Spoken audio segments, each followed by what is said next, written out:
Oke, akhirnya iPad Pro M4 gua udah ada penerusnya yaitu iPad Pro M5. Bentar, kebalik. Akhirnya, iPad Pro M4 gua udah ada penerusnya yaitu iPad Pro M5. Walaupun dari luar kelihatannya kayak nggak ada bedanya, tapi di iPad Pro M5 kali ini juga tentunya ada peningkatan yang penting yang bisa berguna buat para user profesional. Sedikit bocoran buat teman-teman pakai iPad Pro M4, sekarang tentu belum waktunya buat upgrade ke iPad Pro M5 ya, karena iPad Pro M4 ini pun juga masih bagus banget sampai hari ini. Tapi buat teman-teman yang mungkin berencana upgrade ke iPad Pro atau butuh iPad dengan spesifikasi paling tinggi, iPad Pro M5 ini bisa jadi pilihan yang bagus di tahun ini. Dan akan gue jelasin kenapa alasannya di video kali ini. Sebelumnya thank you banget buat Studio Ponsel yang udah pinjemin iPad Pro M5 di video kali ini. Buat teman-teman lagi cari gadget Apple terbaru termasuk iPad Pro M5, kalian juga bisa cek lebih lanjut di Studio Ponsel lewat linknya di deskripsi video ini. Oke, yang pertama kita bahas dari desainnya dulu, yang memang secara desain iPad Pro M5 ini desainnya masih sama persis. Masih pakai desain yang flat aluminium, termasuk pilihan warnanya juga sama, ada warna space black dan silver. Untuk di video kali ini, gue dipinjemin iPad Pro M5 yang ukuran 11 inci, dan kalau dibandingin sama iPad Pro M4 gua yang 11 inci juga nggak kelihatan ada bedanya. Semuanya sama persis. Termasuk salah satu poin yang ditekenin banget di iPad Pro M4 masih sama juga di iPad Pro M5, yaitu soal tipis dan ringan. iPad Pro M5 yang 11 inci ketebalan cuma 5,3 mm,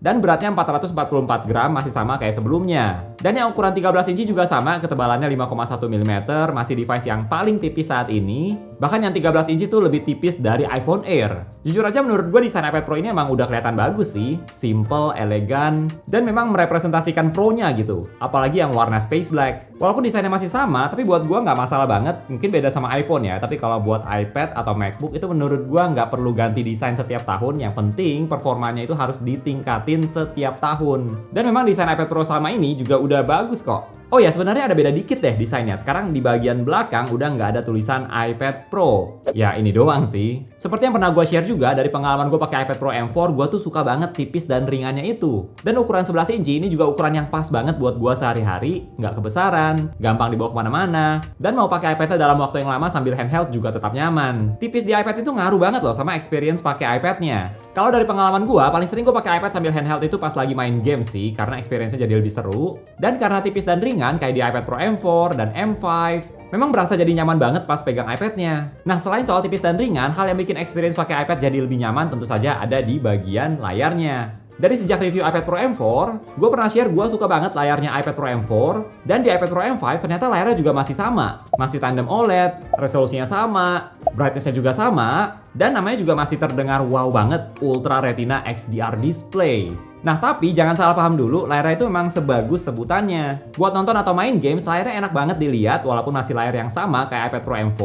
Buat gue sih ini bukan poin minus, karena layarnya emang udah sebagus itu. Mau kalian pakai di indoor atau outdoor, itu pun juga masih bisa kelihatan dengan jelas. Kalau nonton konten HDR, ini juga layarnya bagus banget loh. Gue sendiri juga cukup sering pakai iPad buat kebutuhan edit foto, dan itu juga nyaman banget sih, warna yang dihasilkan enak dilihat. Jadi bisa edit foto dengan nyaman. Karena layar itu salah satu bagian paling penting dari iPad, punya layar yang sebagus ini memang bikin experience pakai iPad jadi nyaman banget. Terus kalau ngomongin soal baterai, iPad Pro M5 juga baterainya masih sama seperti di M4. Kalau dari website Apple, baterainya bisa up to 10 jam untuk browsing atau nonton video. Nah kalau dari use case gua yang kebanyakan pakai iPad buat browsing, edit foto, sesekali main games juga, menurut gua baterainya udah termasuk awet, udah cukup buat seharian. Tentu ini bisa berbeda ya, tergantung kalian pakai iPad-nya buat apa, tapi overall menurut gua baterainya udah cukup awet. Plus sekarang di iPad Pro M5 juga udah ada fast charging. Ini juga tambahan fitur yang penting banget, jadi kalau teman-teman punya adapter yang 60 watt ke atas, kalian bisa cas iPad Pro M5 hingga 50% dalam waktu 30 menit. Di iPad Pro M5 ini juga sama, ada satu kamera yang juga masih sama seperti di iPad Pro M4. Ada 12 megapiksel kamera wide dengan aperture yang sama. Kalau buat foto sih menurut gue udah cukup kok.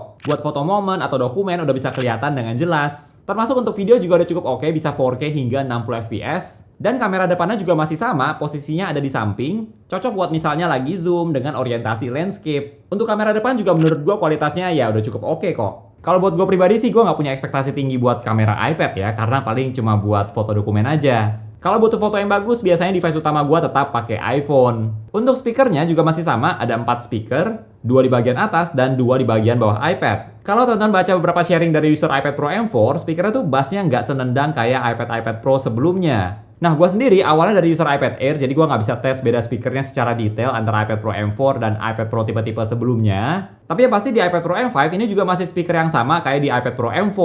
Sebenarnya kalau menurut gue speakernya udah termasuk bagus kok, buat dengerin lagu, nonton, termasuk main games. Speakernya udah cukup. Dan karena ada 4 speaker, pas nonton pakai iPad-nya dalam orientasi landscape, suaranya juga masih bisa kedengeran dengan jelas di sisi kiri dan kanan.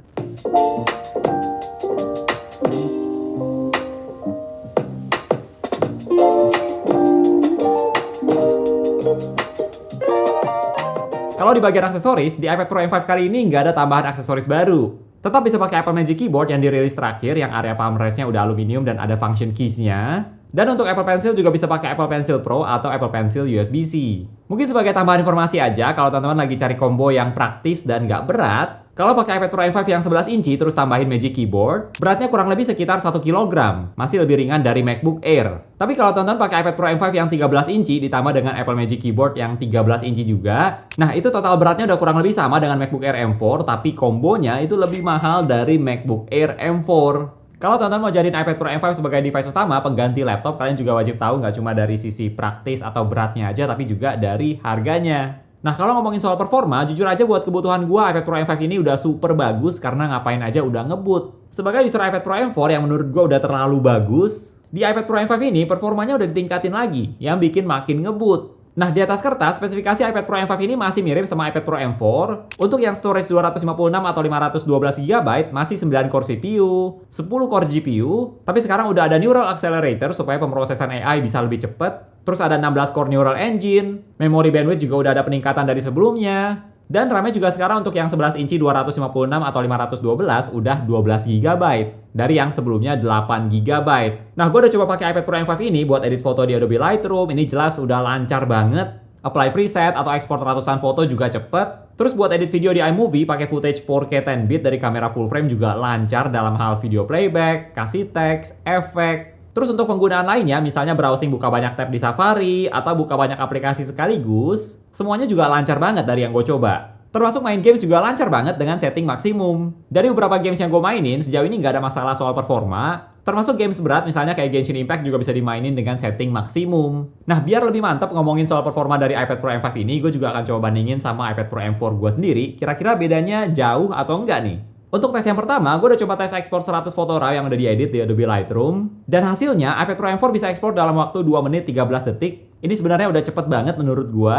Dan iPad Pro M5 bisa ekspor 100 foto dalam waktu 2 menit 2 detik. Jadi lebih cepat dari iPad Pro M4 yang udah cepet. Gak cuma itu aja, gue juga udah coba tes ekspor video 10 menit 4K 10-bit di iMovie. Dan hasilnya, iPad Pro M5 bisa ekspor video dalam waktu 4 menit 9 detik. Sedangkan iPad Pro M4 butuh waktu 4 menit 59 detik. Soal ekspor video juga iPad Pro M5 lebih unggul. Nah, salah satu yang ngebedain di iPad Pro M5 ini ada di bagian Neural Accelerators yang katanya bisa bikin pemrosesan AI jadi lebih cepat. Terutama kalau di website Apple dibandinginnya sama iPad Pro M1. Nah, sekarang gue nggak ada iPad Pro M1, tapi gue akan coba bandingin sama iPad Pro M4 yang belum ada Neural Accelerators-nya. Kira-kira ada bedanya atau enggak nih? Jadi gue udah cobain beberapa fitur AI buat di-compare siapa yang lebih cepat. Yang pertama soal fitur clean up di galeri foto, kalau dari tes yang gue lakukan, iPad Pro M5 memang lebih cepat sih, walaupun nggak beda jauh. Tapi biasanya soal hapus-hapus objek di foto, iPad Pro M5 tetap lebih cepat beberapa detik. Terus biar lebih greget, gue juga udah coba tes satu lagi fitur AI di iPadOS, yaitu buat gambar di Image Playground. Jadi gue coba pakai keywords yang sama buat bikin gambar, dan hasilnya juga iPad Pro M5 lebih cepat dibandingkan iPad Pro M4. Kalau ini lebih kelihatan bedanya sih sama iPad Pro M4, tapi ya tetap cuma beda beberapa detik aja. Makanya kalau di website Apple dibandinginnya sama iPad Pro M1, karena kalau dibandingin sama iPad Pro M4 bedanya ya udah nggak terlalu signifikan. Tapi namanya ada peningkatan, bisa lebih cepat, pasti bakal di welcome sama user iPad. Nah, tentu saja kalau bahas iPad yang paling tinggi saat ini, rasanya nggak lengkap kalau nggak bahas experience dari iPadOS 26. Karena iPad Pro M5 dan iPadOS 26 tuh kali ini gue bisa bilang kombinasi yang bagus. Selain soal tampilan Liquid Glass yang memang kelihatan bagus di iPad, tapi yang mau gue highlight adalah sistem windowing iPadOS 26 yang lancar dipakai di iPad Pro M5. Seperti yang pernah kita bahas di video iPadOS 26, sekarang multitasking di iPad menurut gue makin mirip kayak di macOS dengan fitur Window Apps ini. Jadi resize window aplikasi, terus mau geser-geser, sekarang udah jadi fleksibel banget kayak di macOS. Terus yang gue suka juga adalah kalau teman-teman close aplikasinya, nanti pas dibuka lagi window aplikasinya akan muncul dengan posisi dan ukuran yang sama kayak terakhir kali kalian close aplikasinya. Ini juga mirip banget kayak di macOS loh. Terus window tilingnya juga gue suka banget, tinggal didorong aja ke kiri atau kanan buat split screen. Terus bisa di adjust juga. Dan aplikasi yang bisa dibuka sekaligus juga bisa banyak banget. Plus karena iPad Pro M5 ini performanya oke, buat multitasking udah nggak diragukan lagi. Buka banyak aplikasi sekaligus pun dari pengalaman gue masih lancar banget. Buat teman-teman yang pakai external monitor, nah kalian juga bisa manfaatin fitur multitasking, window tiling yang ada di iPad OS 26 supaya kalian bisa lebih produktif. Gue pribadi suka sih kalau pakai kombinasi external display dengan iPad Pro M5 dan Apple Magic Keyboard, karena keyboardnya emang enak banget buat ketik dan trackpadnya juga nyaman. Jadi kalau mau geser window ke external monitor, ini membantu banget. Untuk harga dari iPad Pro M5 ini juga masih sama sebenarnya dengan iPad Pro M4 tahun lalu pas dirilis, mulai dari $999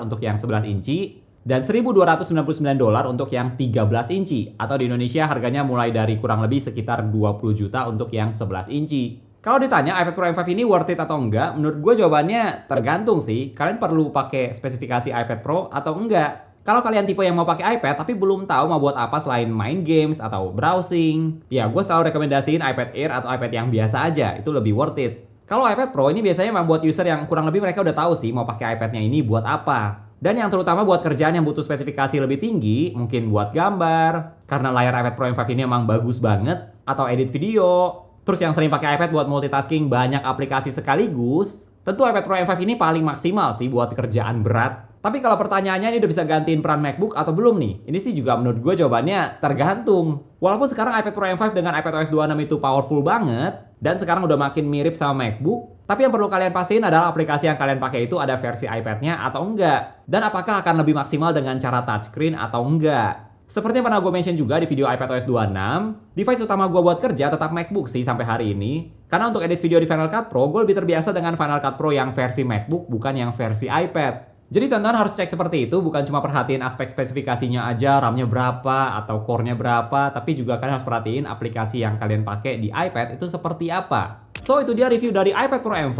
iPad paling ngebut dari Apple saat ini. Kalau menurut teman-teman gimana nih? Kalian tertarik buat upgrade ke iPad Pro M5 tahun ini? Atau mending iPad Pro tahun-tahun sebelumnya aja? Mungkin kayak iPad Pro M4.